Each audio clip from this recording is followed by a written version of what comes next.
På start för hit nummer 20. Jennifer går in med plan.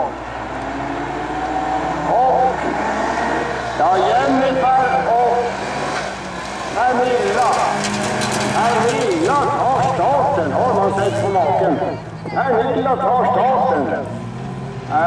Oj, vad snyggt. Och så har vi då den lånade bilen tvåa. Jennifer Hjelmerfors, som har såna jäkla problem med Opel. Hon tar alternativet medan däremot Pernilla Storm går i ledningen med Forden. Hon går i ledningen. Jajamensan, kolla. Sedan förvånen blir pressat av Hjelmerfors, Jennica. Men fortfarande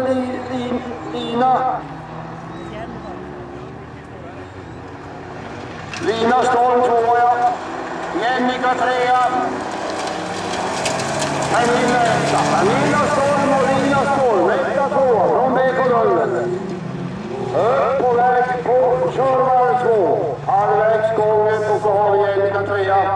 Camilla Lindfors 4, och tyvärr verkar det som om Saben har hamnat på efterslänten här med Jennifer Näslund, som gick så bra i början av tävlingen här. Nu tog Camilla Lindfors alternativet, men vi har fortfarande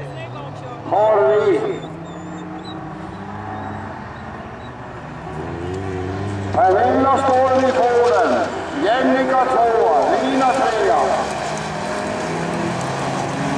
och Camilla från Boden 4, och så har vi Jennica 5 som kommer här lite på efterslänten.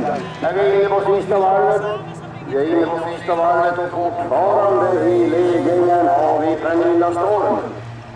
Men nu är det alternativet som äger för de systrarna Storm. Då kommer det naturligtvis här Jennica Hjelmerfors i den lånade Saben, följt av Camilla Lindfors från Boden.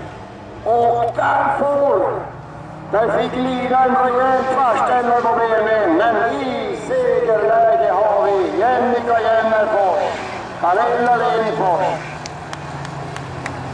Pernilla Storm och Lina Storm plus